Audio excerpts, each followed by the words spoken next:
Hey there guys, theBolderBoulder here, again with yet another MOC review. And today, I wanted to let you guys know first off, part 2 of The Plan Proceeds is now up on my blog, so be sure to check that out. It's got some more, of course, important storyline information and whatnot. And to keep this video short, I'm going to try not to go as deep into the story as I had in previous videos because that took up a lot of time. So I really just want you guys to check the story out for yourselves and then let me know down in the comments section or leave a comment up there on Blogspot on how you like the story so far.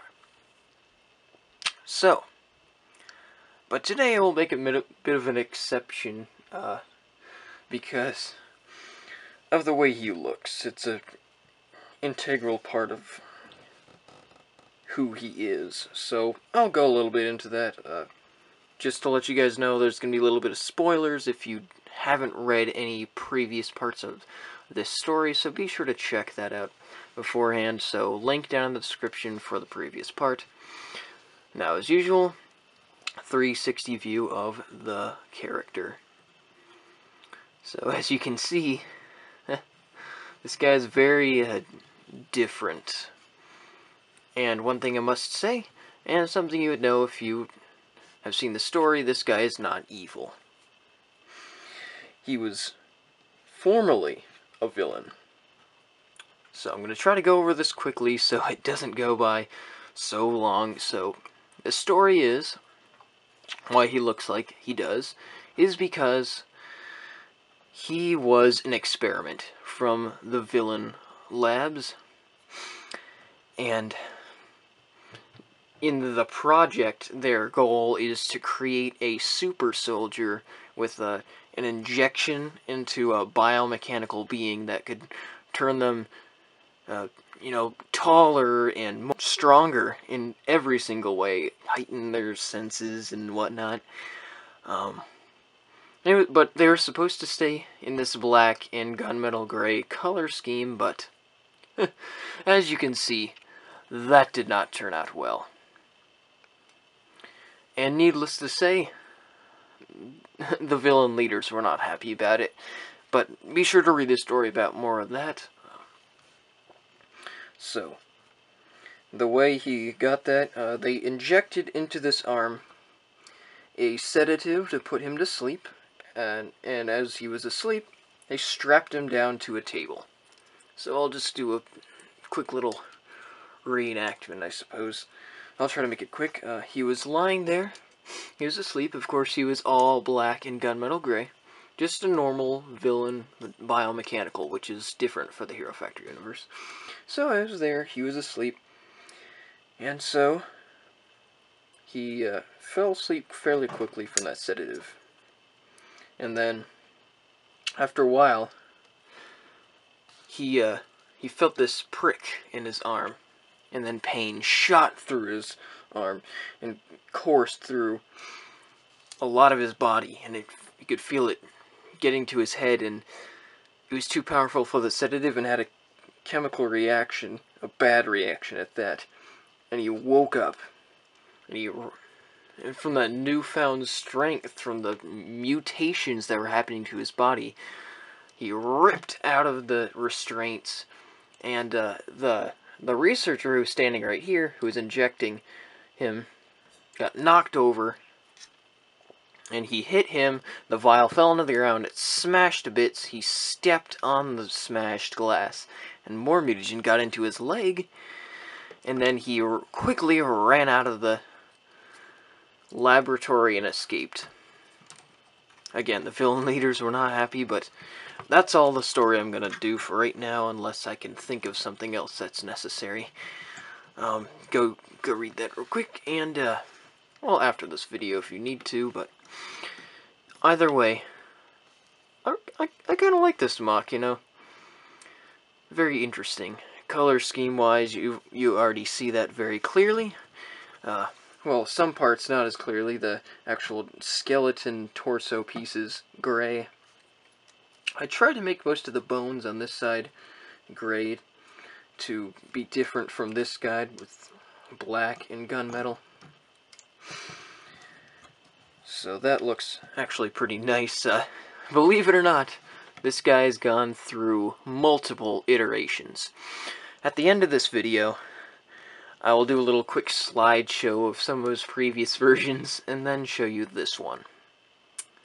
And, you know what, I'm going to probably do a separate little video about that stuff, actually. I will have those slides, but I'll do a separate video about that. So, look at that. So much detail on this art, and so much bulk, because he gets very, very strong. And, oh, one more thing also.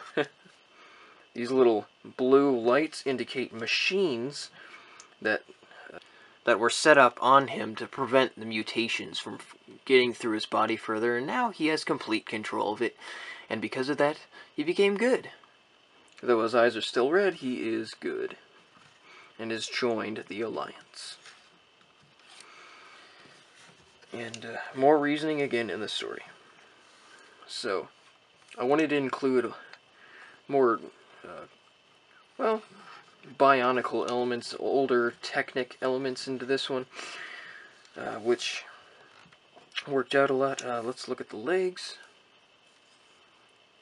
As you can see, it's got this cool little torso part, foot, a lot of details and stuff. This, yeah, like I said, it's gone through many iterations. You'll see some major differences and then some clear similarities. The legs were longest, well, not longest, but longer type. Got this piece on here. Got some friction joints down there in order to make it easier on this leg to actually move the foot so it doesn't get stuck in there on this piece. And this part I just moved down slightly. Lots of detail right there, and a custom hand with silver claws, something different from the previous version. And he's very, very strong now. That's really one of some of the few good things that happened from the mutations. He's very strong. All of his senses were heightened. That worked out, but he didn't look like he was supposed to. And if those strays who helped him didn't put those machines on him that stopped the mutagen from spreading through his body, he would very likely have died. So, now on to this next part. His weapons that he got over time. I'll show those. Actually, I've got them assembled together right here. As you can see here on the back, this is the main part where it's actually, well, see these silver parts and blue parts. Those are parts of the machines that are connected to him so he would control his body. And of course, this signature villain silver part going across the body. Put this right here, and you can hold it on his back, no problem. Though unfortunately, due to the construction of some of these parts, the limitations of articulation are a little more frequent than I would really like them to be, but I guess that happens. The limitations of this building system and whatnot. But either way, it looks pretty nice. Got this armor up here, even from the top. It's, oh yeah, I forgot to mention, it's got this little armor down in here as well. Lots and lots of stuff on there. Of course, it's got some of the gray still on the body to sort of, you know, balance out the colors, but also show that that's what his original armor used to, and that remained. So, again, now let's get back to weapons. So, he has got two weapons. He's got this blade right here that he uses on the dark side of his body. Quick, quick little dagger he could use to pull out. And then this sword he's got right here. Actually, something else he added, I've got this little axle right here that I purposely put right there. Add detailing, but also to add to his hand. So I'll do that real quick. Actually, just put this through here, and then just flip this around.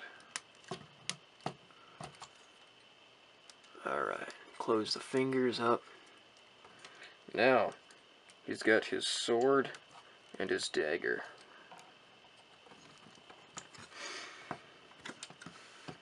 So even with some of the articulation limitations, he looks pretty bad, you know. Bad in a good way. Definitely a formidable foe for those villains. So, again, I didn't really want to go that in-depth of story stuff right now, but just try to do it quickly. So, sorry the video is going to be a little lengthy once again, but it's okay, because this guy is pretty cool. Wow, that is actually a pretty cool stance.